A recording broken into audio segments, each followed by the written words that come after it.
I am absolutely delighted to be able to share with you today this magnificent pinball machine, which is called Cactus Canyon, which may be familiar to you because it's an upgrade and an improvement on the old Cactus Canyon, which came out in 1998. This has been made by Chicago Gaming Company, and you can purchase this game from Pinball Heaven, who are the UK's largest pinball distributor. The link is in the description below.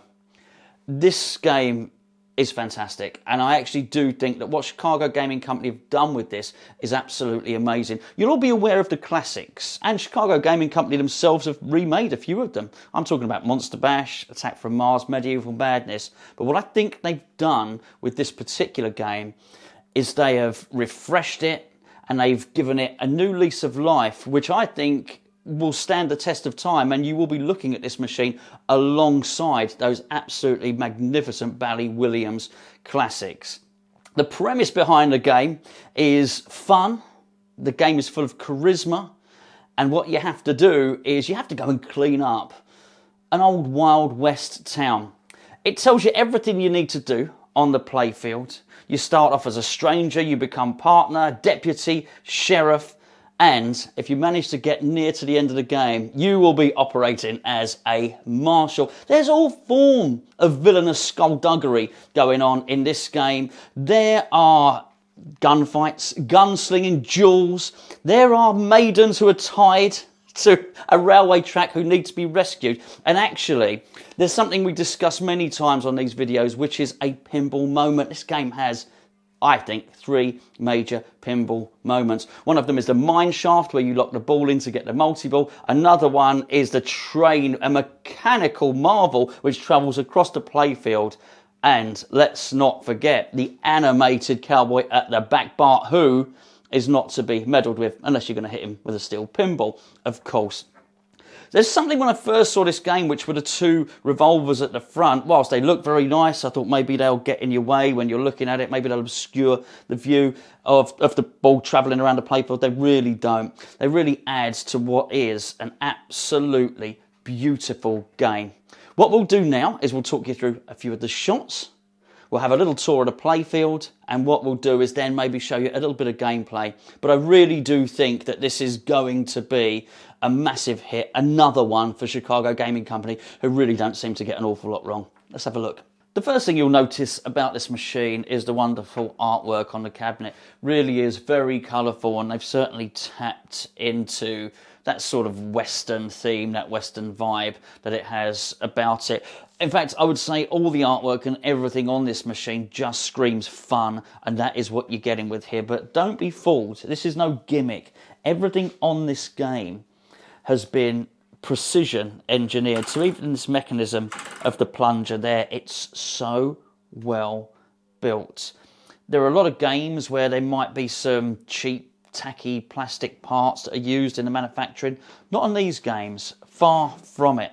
If you look towards the apron just here, these revolvers, they are so well made, and the level of detail that's gone into, you may well be able to see the bullets that are also on there, just really nicely placed, really nicely made, and they don't feel like they're going to break. This is really top quality stuff. I've been very impressed with the workmanship of every time I've seen a Chicago Gaming Company, as a lot of people refer to it as CGC.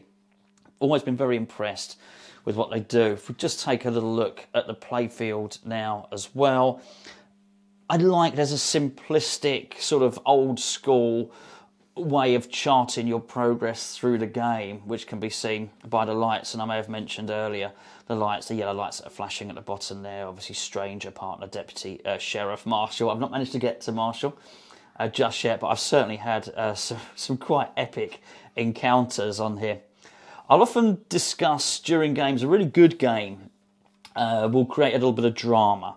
And I think there's 2 major parts in this game that will create drama.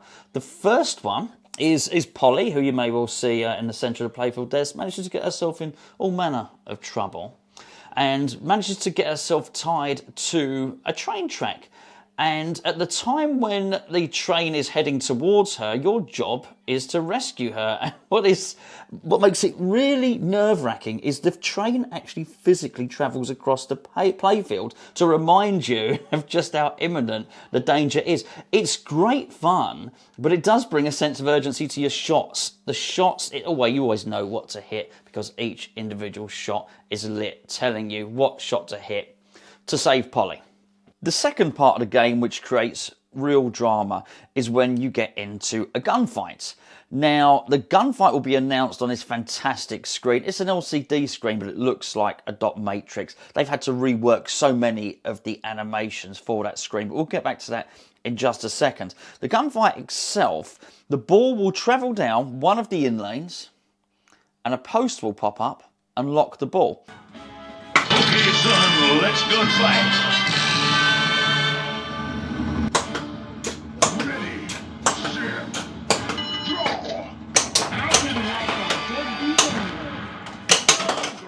So you're in a duel, now pop up and it counts down, it builds real drama, and then what you'll have to do is, with the ball, you'll have to shoot whichever bad guy is left standing.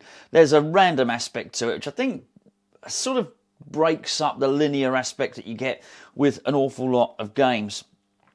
Moving up to the screen itself, it's a triumph. It really is. The video will never do this complete justice. It's going to be much better when you see it in real life. Obviously, it's got the speaker lights there. The sound is very, very good on this game.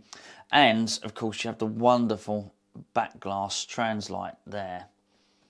Now, I'll be honest, I'm not entirely sure how close that is to the original, but bearing in mind they've reworked the animations, they've reworked a lot of the toys and a lot of the things inside of the game, I'd be surprised if that hasn't had a tweak or two as well. But it looks stunning and perfectly in keeping with the theme. The back box itself, as you'd expect, is really, really beautifully drawn. Every inch a Western cowboy-themed pinball machine. I'm sure you'll agree. Right, let's have a game. Show me your stuff. Okay, simple plunge, skill shot at the start.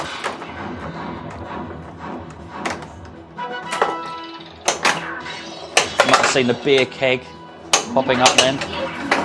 Hopefully it'll give me the ball back. It certainly has. I never said I was a brilliant player.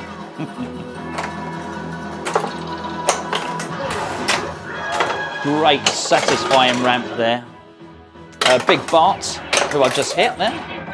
Straight back into the pops. The call-outs are amazing on this.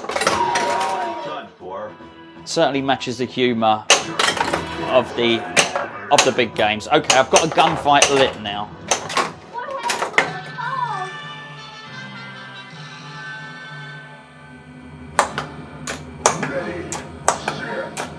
Okay, that's the guy I got to hit. I did it. I won the gunfight. You never know where they're going to pop up. It's totally random. But what a great animation that was. So Lock is now lit in the mine.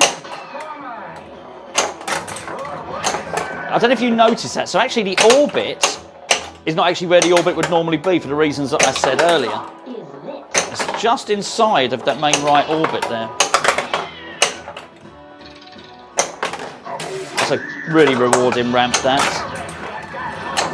Another bad guy jumped up from the playfield. This will happen intermittently, without warning. Or if you do get a warning, there's not much of one. There's another guy who's just popped up there. Bad guy. You can see it on the insert. Actually says bad guy. I've just got to hit him. Oh, hit. I'm trying. I got him. A bit fortuitous, if truth be known.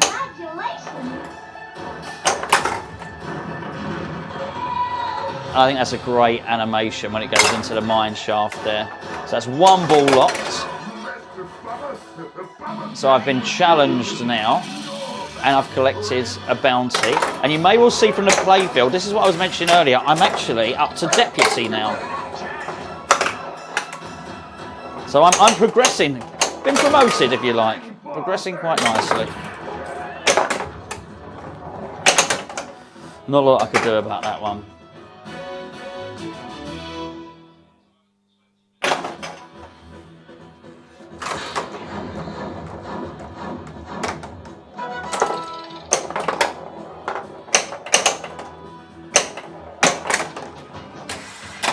Oh, this is the one. Look at the train travelling across the playfield. I've got to rescue Polly here.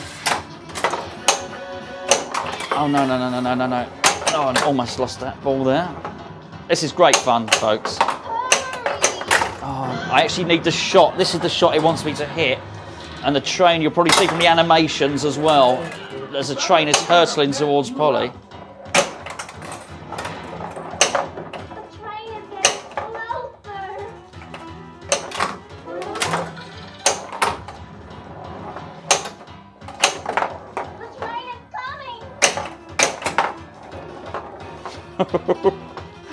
It's a bit. I'm trying. So wants a final shot. Come on. Oh my word. The longer it goes on, the more nervous I'm getting. I think I've got it. Woo! But I lost the ball.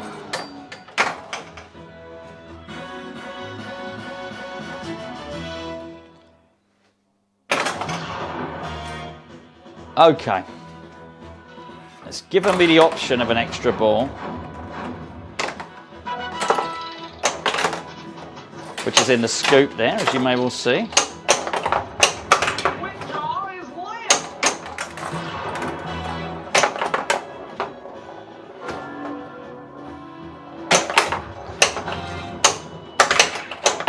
Oh dear, just can't seem to make the shot. It's going to punish me there. There you go. Unfortunately, as you may have seen, I had a shot on for the extra ball, which would extended the game. But hopefully that's given you a little insight into just how much fun this game is. And there you have it, Cactus Canyon. I'm sure you'll all agree this is a magnificent pinball machine, and I am genuinely excited and privileged to have been able to enjoy it and play it. This has got so much going for it, it has to be said. Some of the themes, some of the charisma, some of the characters, the call-outs, the animations have really lifted this 1998 game and planted it firmly in the modern era. And I do believe if you are looking at a number of games, be it a Stern or a Jersey Jack, this has to be a consideration. Certainly from myself, I think it's elevated it, as I mentioned earlier on in the video, up to the standard of a Monster Bash and an Attack from Mars. I'm pretty sure that will be reflected in the reviews that you see on this game. For me, I've got to say, if I had one choice at the moment for a game, it would probably be this one.